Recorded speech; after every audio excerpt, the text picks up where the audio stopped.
Ey birodarlarim, bir kuni Alloh azza va jallaning huzurida turamiz va o'shanda Allohni zikr qilish uchun bir soniyaga, birgina subhanalloh deyishga muhtoj bo'lamiz. Allohga hamd va tasbih aytish qiyomat tarozisida Uhud tog'idan ham og'irroqdir. Bir kishi Sulaymon alayhissalomning oldidan o'tayotib, Sulaymon xonadoniga naqadar ulkan mulk berilibdi dedi. Shunda Sulaymon alayhissalom unga, sening bir marta subhanalloh deyishing Alloh huzurida bu mulkdan buyukroqdir deydi.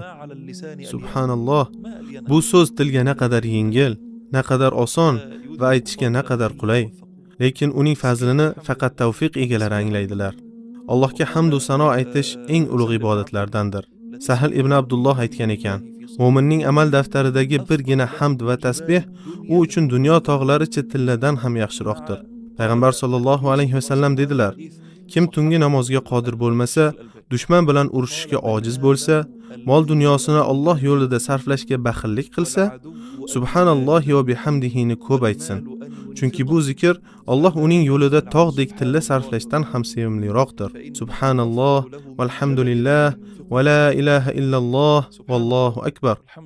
Bu zikrlarni ayniqsa shu muborak kunlarda doimiy aytib yurishimiz kerak.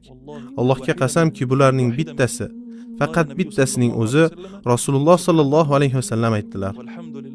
Subhanalloh, valhamdulillah osmon va yer oralig'ini to'ldiradi. Ular boqiy qoluvchi solih amallardir. Ammo insonlar, doktor Nabil, men kabi ko'p insonlar g'aflatdadirlar. Biz bu so'zlar naqadar ulug'ligini anglamaymiz. Subhanalloh, ertaga Alloh azza va jallaning huzurida turib, birgina subhanallohga muhtoj bo'lishni tasavvur qiling-a.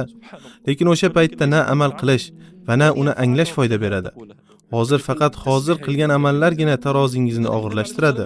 Imom Buxoriy sahihida keltirgan hadisda payg'ambar sollallohu alayhi vasallam aytadilar: ikki kalima borki, ular tilga yengil, tarozda og'ir va Rahmonga sevimlidir. Subhanallohi va bihamdihi, subhanallohil azim. Imom Buxoriy o'z kitobini shu hadis bilan yakunlagan.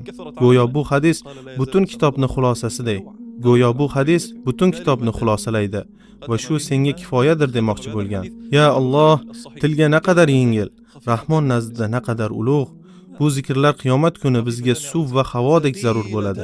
Mening nasihatim avvalo o'zimga, so'ng musulmon birodarlarimga. Tasavvur qiling, bir kun Allohning huzurida turasiz. O'shanda bir og'iz subhanalloh deyishga zor bo'lasiz. Ammo sizda buni aytishga imkon bo'lmaydi. Biz dunyoda o'tkazayotgan har bir soniyamizda Allohni zikr qilishga muhtojmiz. Ayniqsa mana bunday ulug' buyuk kunlarda.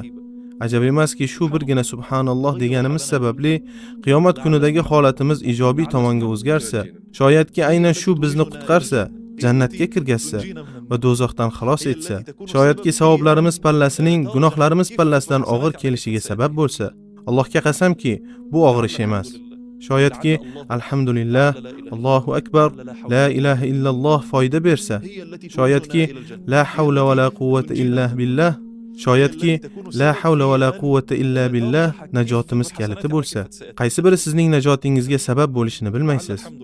Ey Allohning bandalari, g'aflatdan uyg'oninglar. Har bir soniya juda muhim. Biz qiyomat kuni nadomat ahlidan bo'lishni istamaymiz. Allohdan barchamizni panohida asrashini, dunyo va oxiratda najot berishini, uni zikr etishga, unga shukr qilishga va unga chiroyli ibodat qilishga yordam berishini so'raymiz.